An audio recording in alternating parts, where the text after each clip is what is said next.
তরুণ প্রজন্মের বিদ্রোহের কাছে নতি স্বীকার করল নেপাল সরকার। নিষেধাজ্ঞা প্রত্যাহার করা হলো সমাজ মাধ্যমের উপর থেকে। রক্তক্ষয়ী সংঘর্ষে 20 জনের বেশি মৃত্যুর পর অবশেষে মাথা নত করল নেপালের কেপি শর্মা ওলি সরকার। সোমবার রাতে সরকারের তরফে ঘোষণা করা হয়, সোশ্যাল মিডিয়ার উপর যে নিষেধাজ্ঞা জারি হয়েছিল তা প্রত্যাহার করা হয়েছে।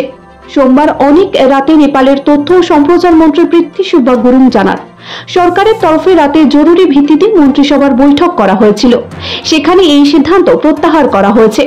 3 দিন আগে ফেসবুক এক্স সহ একাধিক প্ল্যাটফর্ম নিষিদ্ধ করার সিদ্ধান্ত নিয়েছিল সরকার, কিন্তু সেই সিদ্ধান্তকে ঘিরে দেশ জুড়ে যে আন্দোলন শুরু হয়েছিল তাতেই নতি স্বীকার করে নিল ওলি সরকার।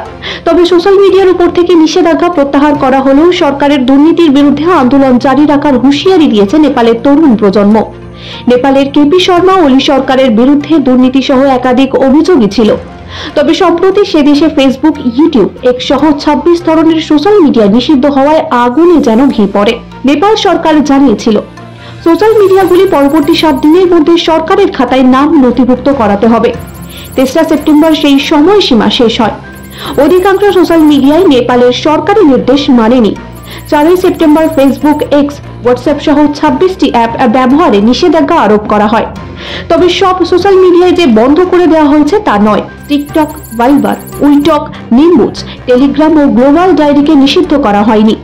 দেশের যুব সমাজের মধ্যে ক্ষোভের আঁচ পেয়ে আগেই নেপালের নানা অংশে ইন্টারনেট পরিষেবা বন্ধ করেছিল সে দেশের সরকার। তবে টিকটক নিয়ে নিষেধাজ্ঞা না থাকায় সেটির মাধ্যমে পারস্পরিক যোগাযোগ বাড়িয়ে তোলেন প্রতিবাদীরা। প্রতিবাদ আন্দোলনের নামে সেখানকার তরুণ প্রজন্ম। প্রথমে অনলাইনে প্রতিবাদ শুরু হলেও দ্রুত তার রূপ নেয় গণ আন্দোলনে। রাস্তায় নেমে কেপি শর্মা ওলি সরকারের বিরুদ্ধে প্রতিবাদ দেখায় তারা।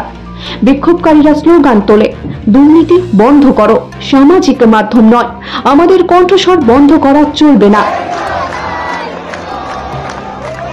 এমনকি এক দল উত্তেজিত জনতা সংসদ ভবনের ভিতরে ঢুকে পড়ে। বিক্ষোভকারীদের হঠাৎ লাঠিচার্জ করে পুলিশ। পরিস্থিতি নিয়ন্ত্রণে আনতে কাঠমান্ডুতে কারফিউ জারি করে প্রশাসন। তবে পরিস্থিতি নিয়ন্ত্রণের বাইরে চলে যায়।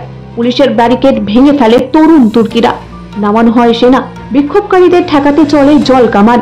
পুলিশের গুলিতে 20 জনের বেশি বিক্ষোভকারীর মৃত্যু হয়, আহত 250 জনের বেশি। যদিও আন্দোলনকে জেনজি বিপ্লব বলা হলেও এতে শুধু তরুণ প্রজন্ম নয়, মিলেনিয়াল থেকে প্রবীণরাও যোগ দেন। তার কথায় এটা শুধু সোশ্যাল মিডিয়ার খেলার লড়াই নয়, এটা দীর্ঘদিনের দুর্নীতি আর অব্যবস্থাপনার বিরুদ্ধে বৃহত্তর গণ আন্দোলন। এদিকে বিরোধী দলগুলির দাবি, এই সিদ্ধান্তের পিছনে রয়েছে অন্য উদ্দেশ্য। বিরোধীরা যেন কোনোভাবেই এই সব মঞ্চকে ব্যবহার করে প্রতিবাদ না জানাতে পারে তা নিশ্চিত করতে এই পদক্ষেপ করা হয়েছে। প্রথম দিকে প্রধানমন্ত্রী ওলি হুঁশিয়ারি দিয়ে বলেছিলেন, জেনজি ঝামেলাবাজদের কাছে সরকার মাথা নোয়াবে না। এমনকি তিনি ঘোষণা করেছিলেন, প্রধানমন্ত্রী পদ ছাড়লেও তিনি সোশ্যাল মিডিয়ায় নিষিদ্ধ রাখবেন। কিন্তু পরিস্থিতি দ্রুত হাতের বাইরে চলে যায়। তীব্র চাপে পড়ে জরুরি বৈঠকে ডাকে মন্ত্রিসভা। সেই বৈঠকেই সরকার সিদ্ধান্ত নেয়, সোশ্যাল মিডিয়ার উপর থেকে সমস্ত রকম নিষেধাজ্ঞা প্রত্যাহার করা হয়।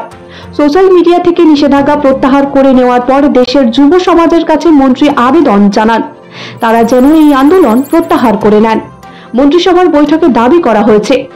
একটি সমাজ মাধ্যমে এমন কিছু মন্তব্য উঠে এসেছিল যা জাতীয় সার্বভৌমত্বকে অসম্মান করে। জানা গিয়েছে 15 দিনের মধ্যে হিংসা ও হত্যার বিস্তারিত রিপোর্ট তলব করা হয়েছে। এদিকে সোমবার রাত থেকে নেপালে ফের চালু হয়ে গিয়েছে ফেসবুক, এক্স, হোয়াটসঅ্যাপ। তবে সোশ্যাল মিডিয়ায় নিষেধাজ্ঞাকে কেন্দ্র করে শুরু হওয়া আন্দোলন এবার নতুন মোড় নেয়। ছাত্রবৃত্ত, সরকারের লাগাম ছাড়া দুর্নীতি ও বেকারত্বকে হাতিয়ার করে আন্দোলনের ঝাঁজ ক্রমশ বাড়ছে।